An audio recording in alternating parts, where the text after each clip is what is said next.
기후 의제에 있어서 굉장히 좀 낯설게 느껴지시는 분도 많을 것 같아요. 워낙에 사실 이슈가 많잖아요. 노동도 있고 페미니즘도 있고 인권도 있고 당장 내 먹고 사는 것도 바빠 죽겠는데 왜 이 문제에 관심을 가져야지라고 생각하시는 분도 많을 것 같아요. 근데 잠깐 눈을 감은 게 정말 크게 나비 효과처럼 저한테 되돌아오거든요. 그 부분을 좀 같이 잊지 않고 관심이라도 좀 가져주시고 이 의제를 우리가 어떻게 해서 좀 더 사회에 잘 녹아낼 수 있을지 같이 나아가면 좋겠습니다. 안녕하세요. 저는 기후정치바람의 윤원섭 활동가라고 합니다. 기후정치바람은 녹색전환연구소, 로컬에너지랩, 더가능연구소가 모인 연대체입니다. 정치의 영역에서 기후 문제를 어떻게 의제화를 할 수 있을까라는 것을 고민하고 출범한 연대체이고요. 저는 거기서 지금 활동한 지 4개월 정도 됐습니다.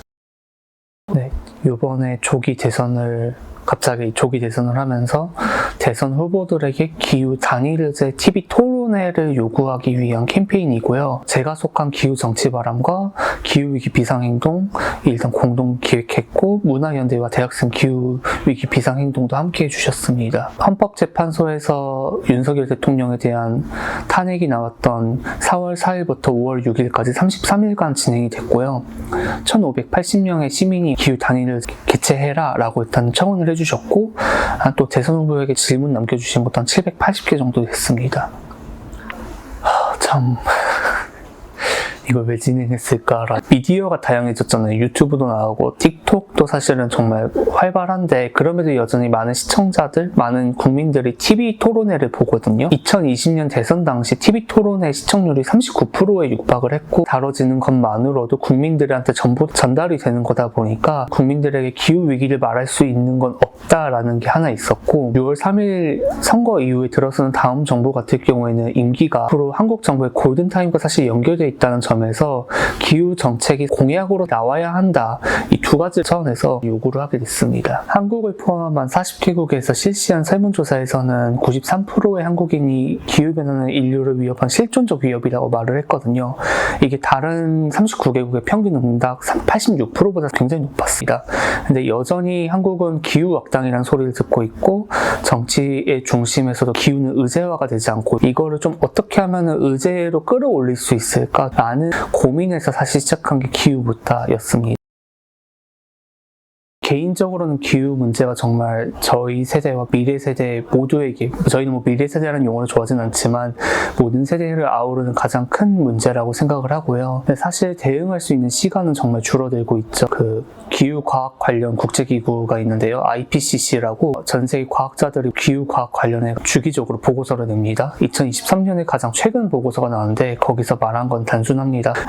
10년간 뭔가 대응이 없을 경우 정말 회복 불가능한 지점으로 간다 라고 말을 했는데요. 사실 골든타임이 얼마 남지 않았다는 거죠.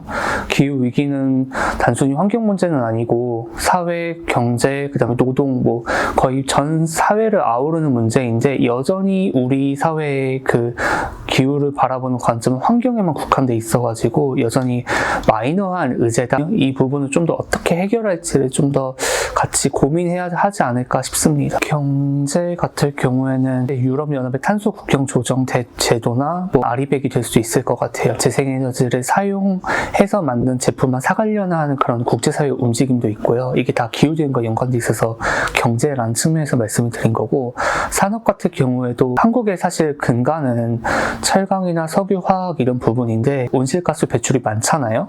이런 제품들을 안 사려고 하는 움직임들이 전 세계적으로 있습니다. 미국의 대통령이 트럼프가 됐다고는 하지만 유럽연합이나 호주나 다른 국가들에서 여전히 그런 기조를 이어나가려는 점에서 경제에는 확 다가오는 부분이 있고요.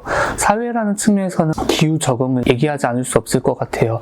이상기후, 폭염이나 한파, 가뭄 이런 것들 점점 더 저희한테 일상으로 다가오고 있는데 지역에서는 이런 부분들이 대비가 정말 잘 안 되고 있거든요. 농민분들이나 취약계층, 반지하가 이런 분들에 있어서 좀 더 지원 대책이 있어야 하는 부분인데 그런 부분들이 딱딱딱 나눠지기보다는 기후라는 거는 기후 렌즈라는 것을 끼고 경제, 사회 다 봐야 되는 부분인데 그런 부분이 안 되고 있는 거죠, 아직은. 또 다른 예로는 에너지 복지를 조금 예로 들 수 있을 것 같아요. 에너지 취약계층이라 해가지고 국내에선 제도가 있거든요. 그분들한테 에너지 바우처를 줘가지고 산파나 뭐 폭염이 닥쳤을 때 드리는 건데, 사실 드리는 게 연탄, 온실가스 배출이 가장 높죠. 저희 연구소나 기후정치바람에서 말하는 것은 누구나 따뜻하게 살 수 있는 집이 필요하고 누구나 한여름에 시원하게 살 수 있는 집이 필요하다. 에너지 복지로서 적은 관점에서 가야 된다라고 말은 하고 있습니다. 개인이 할 수 있는 일은 일회용품 줄이기, 음식물 쓰레기 줄이기, 대중교통 이용하기, 이런 것들이 있잖아요. 사실 다 알고 계신 것들이어서 거기 열심히 실천해 주시면 되는 것 같아요. 사회적으로는 이 문제를 좀 더 같이 교육할 수 있는, 같이 공부할 수 있는 시간이 형성이 돼야 되는 것 같고요. 기후 문제는 저희 연구소도 그렇고 저도 기후위기는 모든 삶의 전 영역에 관련돼 있다라고 말하지만 이 부분이 여전히 사실 사회에선 낯설거든요. 우린 교육을 받진 않았으니까요. 우리가 쓰고 있는 전력이 온실가스를 배출을 하는데 어떻게 어디서 전력을 만들고 생산을 하는지, 그걸 우리가 어떻게 소비하고 있는지 사실 공부할 수 있는 기회는 많지 않았었고, 일회용 플라스틱 문제가 왜 화석연료랑 연관이 되어 있는지 이런 부분도 교육을 받지 못했거든요. 그래서 사회 전반적으로는 교육을 받을 수 있는 환경이 만들어져야. 정부는 일을 안 하고 있었습니다. 지난 3년간. 이런 말을 해도 될지 모르겠지만 사실 많은 부분에서 후퇴를 했었고, 정책들이 나가는 데 있어서 시장이 흔들릴 정도로 방향이 매번 왔다 갔다 했거든요. 정부가 바뀌더라도 기후 정책 자체는 중장기적으로 쭉 끌고 나갈 수 있도록 그런 로드맵이 만들어져야 되고, 거기에 맞춰서 실행 가능한 재원과 계획이 좀 더 만들어져서 앞으로는 이제 정말 나아가야 할 것 같습니다.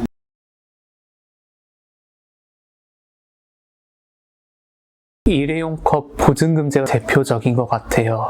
제가 기자로 일할 때도 3년 정도 취재를 했었는데, 시행을 한다 해놓고 전국 시행 철회하고 지자체 시행을 한다고 했는데 그마저도 사실 철회해가지고 지자체 자율로 바뀐 게 거의 3년간 반복이 됐거든요. 종이 빨대 업체들은 굉장히 혼란스러워하셨고, 다회용기 시스템 만든 업체들도 굉장히 혼란스러워하셨거든요. 기후 정책을 만든다는 것은 단순히 정부, 사회만이 아니라 사실 기업이 들어오셔서 어느 정도 세팅을 하셔야 되고 시민들이 거기에 적응할 수 있는 시간을 만들어야 되는 건데, 그 시스템이 거의 1년마다 바뀌고 국정감사를 할 때마다 장관의 멘트가 계속 바뀌는 이런 상황이 반복이 됐었는데, 이런 부분이 대표적으로 혼란스러웠던 현장의 예시로 말씀드릴 수 있을 것 같습니다. 위에서 시키셔서 모든 세대를 아우르는 가장 큰 문제라고 생각을 하거든요. 3년간 어쨌든 기자로 일을 하면서 기후 문제를 좀 깊게 파헤치면 파헤칠수록 해답은 나오지 않고 정말 총체적인 문제를 만나게 되거든요. 한국 같은 경우에는 인구 소멸 문제와 기후 문제를 같이 얘기를 해야 되고, 다른 국가들 같은 경우에는 그 지역 내 정치적 문제나 혹은 인구 다양성, 종교 이런 것과 연결을 해야 되는데, 80억 명의 숙제를 어떻게 우리가 10년 안에 해결할 수 있을까라는 질문을 받았을 때, 이거 지금 아니면 안 되겠다, 지금 나서지 않으면 안 되겠다라는 마음에 이걸 좀 더 의제화로 끌어내려고 좀 동력으로 삼게 된 것 같습니다. 기후 묻다 캠페인으로 말씀을 드리면은, 저는 이 캠페인이 제가 기획을 하고 CG를 만들고 소개 페이지를 다 만들었지만 안 될 줄 알았어요. 대선 후보들한테 TV 토론회를 요구한다고 말은 했지만 사실 내부에서는 안 될 거다라는 분위기가 있었어요. 워낙에 3년간 기후활동가분들이 지치신 것도 있고 어떻게든 되겠지라는 마음이 있었는데, 캠페인 종료 3일 뒤에 중앙선거방송 토론 위원회에서 공약 검증 토론에 기후위기 대응 방안을 넣었다고 그 회의가 나온 거예요. 실제로 사회 분야 토론회에 들어가기도 했었고요. 그거 들었을 때 다들 이제 이게 정말 변화를 만들어 놨구나. 제가 그 위원회에 전해가지고 왜 넣으셨어요? 라고 한번 여쭤봤는데, 시민들이 어쨌든 외부에서 계속적으로 요구한 게 있었기 때문이다 라고 답을 해주셨을 때, 기후 묻다 캠페인이 동참해주신 시민들 덕분이구나 라는 그 쾌감은 사실 있었거든요. 정말 그땐 즐거웠었는데, 지난주 금요일날 토론회를 보면서 사실 정말 많이 실망했죠. 이게 지금 우리나라를 이끌어갈 대선 후보들의 공약인가? 라는 생각이 좀 많이 들었고요.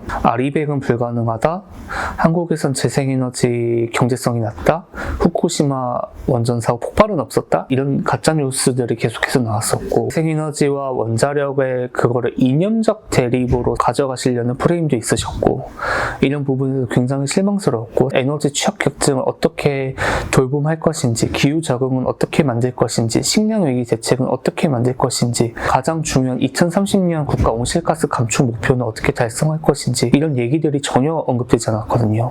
이 캠페인이 정말 많은 것을 이루긴 했지만 여전히 우리 사회의 인식, 특히 정치권의 인식이 아직 거기에 못 따라가고 있는 것 같은데, 이분들의 전반적으로 인식을 어떻게 바꿀 것인가를 고민하게 된 것 같습니다. 다음 정부가 골든타임이라고 얘기한 것 중 가장 큰 이유는 임기가 5년이잖아요. 2030년 국가 온실가스 감축 목표를 달성을 해야 되거든요. 그게 2018년 대비 40% 감축인데, 윤석열 정부에서는 2027년부터 급격하게 감축하는 경로로 그려놨어요. 이것 때문에 문제가 됐었고, 2030년 감축 목표를 어떻게 달성할지에 대해서 어느 후보도 말은 안 하고 있어요. 다음 정부가 들어서면은 누가 됐든 간에 고민을 해야 되고, 이건 국제사회에 약속한 숙제이기 때문에 법적 구속력은 없다고 말은 할 수 있겠지만 이걸 달성 못했을 때 비난을 받을 수밖에 없거든요. 한국은 어쨌든 온실가스 배출 관련해서 계속 기후 업당인 것도 맞고요. 그 부분에 대해서 시민분들이 좀 더 같이 모니터링 해주시고 감시를 해줘야 된다 생각을 하고요. 기후 의제에 있어서 굉장히 좀 낯설게 느껴지시는 분도 많을 것 같아요. 워낙에 사실 이슈가 많잖아요. 노동도 있고 페미니즘도 있고 인권도 있고, 당장 내 먹고 사는 것도 바빠 죽겠는데 왜 이 문제에 관심을 가져야지라고 생각하시는 분도 많을 것 같아요. 그 부분은 정말 공감을 저도 하고, 근데 잠깐 눈을 감은 게 정말 크게 나비 효과처럼 저한테 되돌아오거든요. 그 부분을 좀 같이 잊지 않고 관심이라도 좀 가져주시고, 이 의제를 우리가 어떻게 해서 좀 더 사회에 잘 녹아낼 수 있을지 함께 얘기할 수 있고, 이걸 어떻게 하면 대안을 만들어낼 수 있을지 같이 나아가면 좋겠습니다. 시간이 정말 없습니다. 지금이야 이상기후를 피부로 느끼는 정도지만 10년 뒤에는 내가 살고 있는 집을 잃을 수도 있고, 어디론가 강제로 떠나야 할 수도 있고, 일자리를 잃을 수도 있는 상황이 올 수도 있거든요. 빠르면 5년 내로 오겠죠. 그거를 예방하고자 저희는 계속해서 이런 메시지를 내고 있고 캠페인을 하고 있고 정책을 제한적으로 만들어서 제시를 하고 있는 거라고 생각합니다. 일상에서 공감하기 쉽진 않지만 같이 조금 더 갈 수 있는 방향을 고민했으면 좋겠습니다.